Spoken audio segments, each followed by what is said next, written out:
Good morning, students. Good morning, ma'am. हाँ, I am explaining the remaining chapter of Swix. हाँ civics of chapter 6.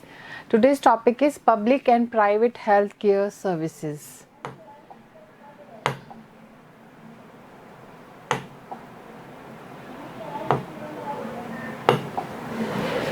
Okay.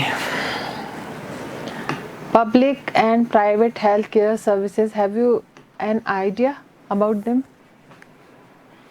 What do you understand by public healthcare system service? Okay, the health of a nation is difficult to define in terms of single set of measures. At best, we can assess the health of the population by taking into account indicators like infant mortality, maternal mortality rates, life expectancy, nutrition, along with the incidence of communicable and non-communicable disease. किसी भी nation में health मतलब health को define करना single set of measures के रूप में difficult है थोड़ा, है ना, कि भाई नेशन में क्या हेल्थ का क्राइटेरिया क्या है. तो at best we can assess, हम इसको बेस्ट लेवल पे असेसमेंट हम जो कर सकते हैं हेल्थ का वो कर सकते हैं पॉपुलेशन के बेसिस पे, जिसमें कुछ इंडिकेटर्स हैं, कुछ ज़रूरी एलिमेंट्स हैं. That is the infant mortality. जैसे इन्फेंट मोर्टेलिटी मतलब बच्चे जो पैदा होते हैं वो कितना जीते हैं, उनकी लाइफ कितनी, कई कुछ तो पैदा होते ही मर जाते हैं, कुछ इस तरह की. तो इन्फेंट मोर्टेलिटी है. मैटरनल मोर्टेलिटी, जब भी कोई मदर बच्चे को डिलीवर करती है तो वो ज़िंदा बचती है, कितनी बनती है, तो ये मदर मैटरनल मोर्टेलिटी में आता है. ठीक है. लाइफ एक्सपेक्टेंसी का मतलब है कि कितनी लाइफ एक्सपेक्टेड है, कितनी लाइफ चलेगी. मतलब अब हमने पिछले उसमें टॉपिक में पढ़ा था कि डेथ रेट क्या हुआ है, रिड्यूस हुई है, और बर्थ रेट इंक्रीज हुई है. वो इसलिए हुई है हेल्थ केयर सिस्टम की वजह से हुई है. तो इसमें ये जो इसको असेस करना है किसी भी नेशन की हेल्थ को असेसमेंट के लिए जो बेस्ट लेवल है वो ये है कि भाई मोर्टेलिटी, इन्फेंट मोर्टेलिटी कितनी है, मैटरनल मोर्टेलिटी कितनी, रेट क्या है, लाइफ एक्सपेक्टेंसी क्या है, न्यूट्रिशन क्या मिल रहा है. ठीक है. और जो डिजीज़ है वो कम्युनिकेबल है या नॉन कम्युनिकेबल है. कम्युनिकेबल डिजीज़ क्या होती है, जो इजीली कम्युनिकेट हो जाती है एक से दूसरे के पास. नॉन कम्युनिकेबल ये है कि जो कम्युनिकेट नहीं होती.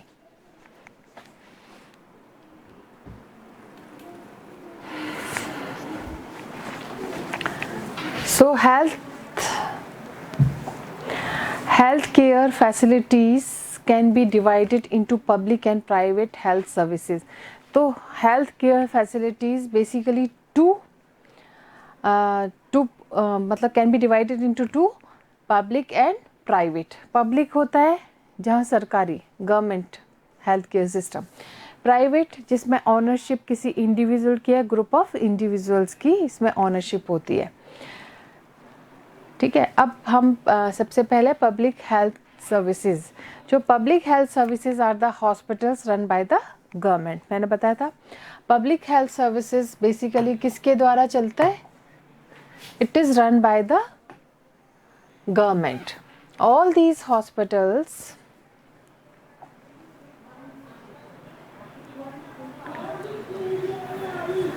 work as a chain and provide treatment both in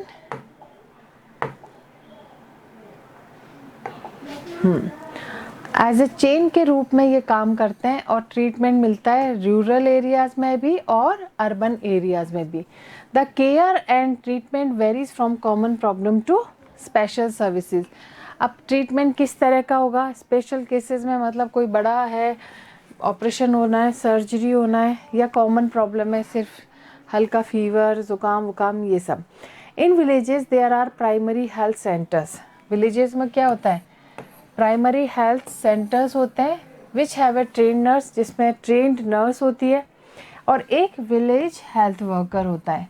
primary health centres PHC, we can say in short form PSC. तो PSC cater to many villages in rural India. तो PHC जो है जहाँ पे ट्रेन नर्स होती है, एक health worker होता है, वो रूरल इंडिया में कैटर करती हैं, ये सब चीज़ें देखती हैं लोगों को। There is a district hospital at the district level. District level पे एक डिस्ट्रिक्ट हॉस्पिटल होता है, ठीक है।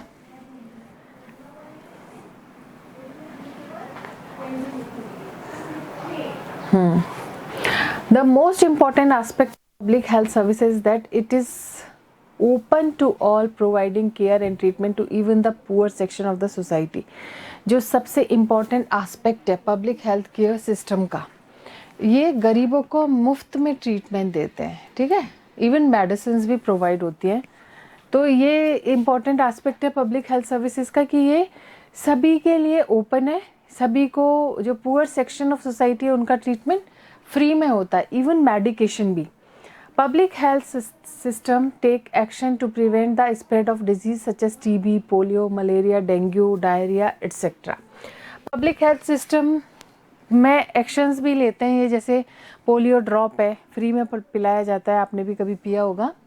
टीबी है, मलेरिया, डेंगू, डायरिया, इसके लिए ये एक्शंस, मतलब इसको स्प्रेड होने से रोकने के लिए बहुत सारे मेजर्स ये करते हैं, बहुत सारी चीज़ें ये करते हैं, ठीक है। The Indian Constitution directs the central and state government to ensure the welfare of its citizens and provide health care facilities to all. जो इंडियन कॉन्स्टिट्यूशन है वो सेंट्रल और स्टेट गवर्नमेंट को डायरेक्ट उनको मतलब निर्देश देती है। इंडियन कॉन्स्टिट्यूशन में बिल्कुल उनके लिए रिस्पॉन्सिबिलिटी दी गई है कि वो ये इंश्योर करें कि सिटीजन्स के वेलफेयर में या हेल्थ केयर फैसिलिटीज़ में सबको प्रोवाइड होनी चाहिए। जो हेल्थ केयर फैसिलिटीज़ हैं वो सबको प्रोवाइड होनी चाहिए, चाहे वो पुअर सेक्शन ऑफ सोसाइटी हो या कोई भी हो। तो ये इंश्योर करता है, कॉन्स्टिट्यूशन में ये मेंशन्ड है कि ये जिम्मेदारी किसकी है, स्टेट गवर्नमेंट की और सेंट्रल गवर्नमेंट की, ठीक है।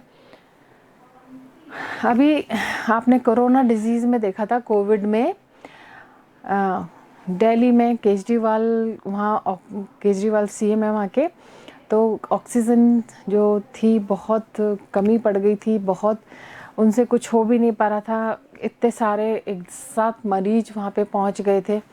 तो क्या हुआ था, जुडिशरी, फिर सुप्रीम कोर्ट जो जुडिशरी थी उसने फटकार लगाई कि कुछ ना कुछ सेंट्रल गवर्नमेंट और स्टेट गवर्नमेंट कुछ ऐसा करे कि लोग जो यूँ ऐसे ही मर रहे हैं बिना ऑक्सीजन के, तो ये नहीं होना चाहिए। तो समझ गए, कॉन्स्टिट्यूशन में ये पूरी तरह से डायरेक्ट से है, मतलब डायरेक्ट कहा कर रखा है सेंट्रल और स्टेट गवर्नमेंट को कि वो सिटीज़न के वेलफेयर के लिए सोचे। पब्लिक हेल्थ केयर सिस्टम में कोई भी मरीज ऐसा ना हो कि ट्रीटमेंट के बिना ही मर जाए, ठीक है, या उसको ना मिले। तो ये ड्यूटी होती है इनकी। The resources needed to run these services are obtained from in the form of taxes taken from the public. अब ये जो सरकारी हॉस्पिटल्स हैं उसमें डॉक्टर्स होते हैं, बहुत सारा स्टाफ होता है, तो उनको सैलरी कहाँ से मिलती है, तो ये कहाँ से मिलती है, जो ये टैक्सेस पब्लिक, हाँ गवर्नमेंट से। और गवर्नमेंट कहाँ से देती है, जो टैक्सेस पब्लिक से लेती है ना, वो यस मैम, उससे सैलरी देते हैं। The government must safeguard the right to life of every citizen. Government की जिम्मेदारी है, ये रिस्पॉन्सिबिलिटी बनती है। राइट टू लाइफ मतलब हर सिटीजन को जीने का अधिकार है, इलाज के अभाव में, पैसे के अभाव में मरना नहीं चाहिए, ठीक है। अब है प्राइवेट हेल्थ, ये तो है public health care system. Private health care system in the rural and urban areas doctor run their own private clinics. अब गांव में, शहरों में क्या होता है, ये बहुत सारे डॉक्टर अपना प्राइवेट क्लिनिक चलाते हैं। प्राइवेट क्लिनिक में भी वो क्या करते हैं, मनमानी फीस लेते हैं, कोई 200, 250, 500, 1000, 2000, ठीक है। ये पर इसमें गवर्नमेंट का कोई लेना देना नहीं होता, ये अपने प्राइवेट क्लिनिक होते हैं। Hospital and nursing homes providing specialised services are also privately owned. जो भी होम प्रोवाइड स्पेशलाइज्ड सर्विसेज हैं वो प्राइवेटली होती है, मतलब गवर्नमेंट का कोई लेना देना नहीं होता। मैनी लेबोरेटरीज़, बहुत सारी जो लेबोरेटरीज़ हैं जो स्पेशल फैसिलिटीज़ रखती हैं, जैसे अल्ट्रासाउंड हो गया, एमआरआई हो गया, एक्सरे हो गया, ये और ऑल्सो देयर, ये सारी फैसिलिटीज़ भी प्राइवेट क्लिनिक में मिलती है। Many chemist shops are also there from where we can buy medicine. आपने देखा होगा हॉस्पिटल के बाहर बहुत सारी केमिस्ट की शॉप्स होती है, मेडिकल शॉप्स है ना, Yes, जो ma'am. मेडिसिन रखते हैं उनको बोलते हैं केमिस्ट। तो वो हॉस्पिटल के नज़दीक ही होती है ताकि मेडिसिन इजीली अवेलेबल हो जाए। आप देख सकते हो इसमें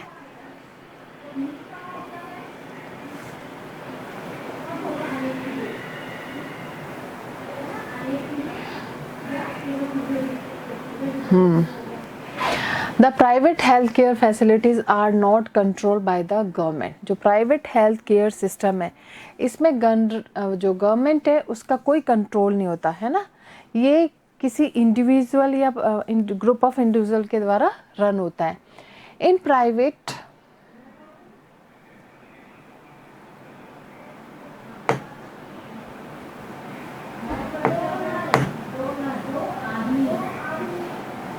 क्या हो गया,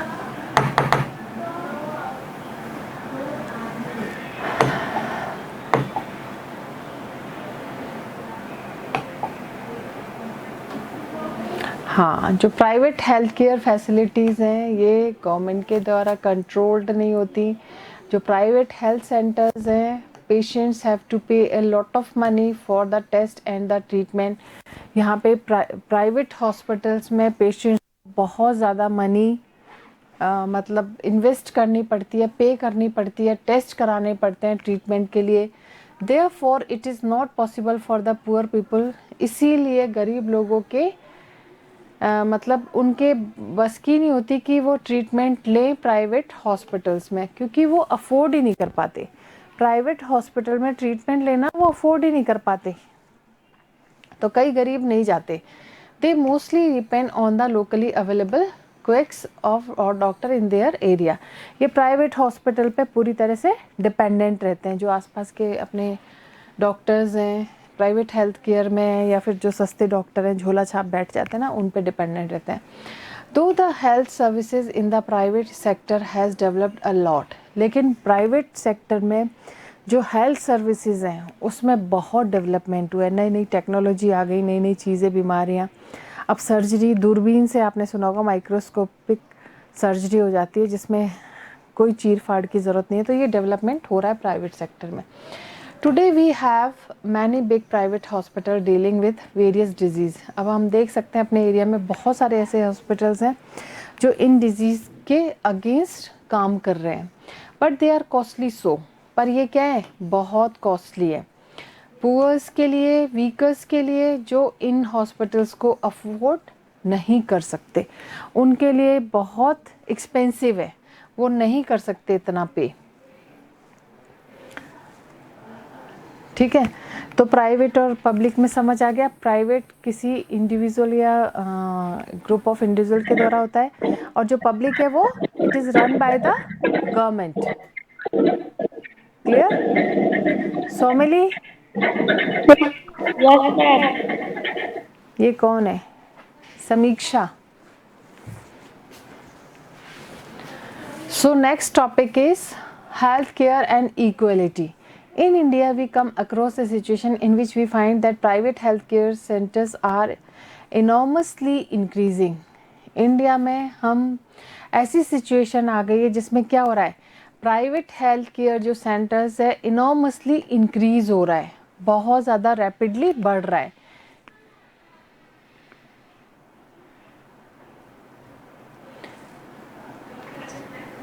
ठीक है, these centres are concentrated mainly in the urban areas. ये ज़्यादातर सेंटर्स कहाँ हैं, अर्बन एरियाज में ही है, सिटीज़ में ही है ना। Such services are run only for profit making. ये जो प्राइवेट हेल्थ की सर्विसेज है वो किस लिए, वो सिर्फ प्रॉफिट बहुत ज़्यादा कमाती हैं, और जो कॉस्ट ऑफ सर्विसेज हैं वो बहुत हाई है।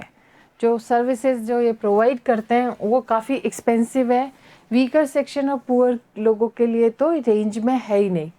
Only very few individual who can afford the cost of services go to the hospital. ऐसे बहुत कम इंडिविजुअल हैं जो ये इसकी ऐसी सर्विसेज की कॉस्ट को अफोर्ड कर सकते हैं, वो ही हॉस्पिटल जाते हैं। While the constitution of India states that it is primarily the duty of the government to provide health care facilities to all the and ensure the welfare of the people. जबकि जो constitution of India है वो क्या कहता है कि ये government की ड्यूटी है, ये गवर्नमेंट की जिम्मेदारी है कि वो प्राइवेट जो हेल्थ केयर फैसिलिटीज़ प्रोवाइड करे उसमें ये इंश्योर करे कि ये इसमें सारे लोगों के लिए है और सभी के भलाई के लिए. The question which comes to everyone's mind, एक क्वेश्चन जो सबके दिमाग में आता है वो है why equal and adequate facilities are not provided to everyone. सभी के लिए एडिक्वेट फैसिलिटीज़ क्यों प्रोवाइडेड नहीं है? कुछ अफोर्ड नहीं कर पा रहे तो उनके लिए क्यों प्रोवाइडेड नहीं है, ये क्वेश्चन ज़रूर दिमाग में आता है. Is adequate health care available to all, क्या एडिक्वेट हेल्थ केयर सिस्टम सबको अवेलेबल है? The health facility in India are not adequate और इवनली अवेलेबल टू ऑल. जो हेल्थ फैसिलिटीज़ हैं इंडिया में वो एडिक्वेट और इवनली अवेलेबल नहीं है सभी के लिए. ठीक है, कुछ तो अफोर्ड ही नहीं कर पाते, कुछ तो इलाज के अभाव में मर भी जाते हैं. तो the duty of providing equal health services to all its citizen to the poor people of our country is with the government. अब जो ये ड्यूटी किसकी बनती है? सरकार की ड्यूटी बनती है कि इक्वल हेल्थ सर्विसेज सभी को प्रोवाइड हो, चाहे वो पुअर पीपल हो हमारी कंट्री के. ये गवर्नमेंट की रिस्पॉन्सिबिलिटी है, गवर्नमेंट की जिम्मेदारी कि वो हेल्थ फैसिलिटी सबको प्रोवाइड कराए. Health depends on the basic amenities provided to the people. जो हेल्थ है वो डिपेंड करता है बेसिक जो फैसिलिटीज़ हैं, जो एमिनिटीज़ हैं वो लोगों को जो प्रोवाइड की जाती है उस पर. सोशल कंडीशंस पे डिपेंड करता है, they are living in and on the health care services provided. Social conditions ऐसी में जिसमें मतलब हाइजीनिक हो, सब कुछ बहुत अच्छा हो, ये सरकार की जिम्मेदारी है. ठीक है. Hence, it is important to concentrate on all the aspect of health to improve the health scenario of our people. इसीलिए ये बहुत इम्पॉर्टेंट है जो हेल्थ इश्यूज़ को लेके कंसंट्रेट करने की, जिसमें हर एस्पेक्ट हो हेल्थ का और हेल्थ सिनेरियो में लोगों के इम्प्रूवमेंट हो, वेलफेयर के लिए हो. तो ये कुल मिला के ये जो जिम्मेदारी किसकी हो जाती है? सरकार की हो जाती है. ठीक है. Chapter has been completed. So mortality means the ratio of birth and death of human beings. ठीक है. Infant mortality मतलब क्या रेशियो है? मर ज़्यादा रहे हैं या पैदा ज़्यादा हो रहा है? प्राइवेट हम जानते हैं ओन्ड और manage by A private individual और ए ग्रुप ऑफ इंडिविजुअल. पब्लिक होता है ओन्ड और manage by the government. It is basically run by the government. Clinic we can say a dispensary or a small setup where the sick are treated. Mobile clinic होता है, ऐसी dispensary है जो on wheel चलती रहती है, एक पूरी एम्बुलेंस है, एम्बुलेंस की तरह होता है, उसमें डॉक्टर्स भी होते हैं. तो ये मोबाइल क्लिनिक लाते हैं, मतलब मोबिलिटी होती रहती है. Communicable disease that spread through contact with the infected person. ये इन्फेक्टेड पर्सन के कॉन्टेक्ट में आने से स्प्रेड होती है. Role of the government, definition, state of health, health services, we have already discussed in the class. So now you can leave the class. The chapter has been completed. Bye, ma'am.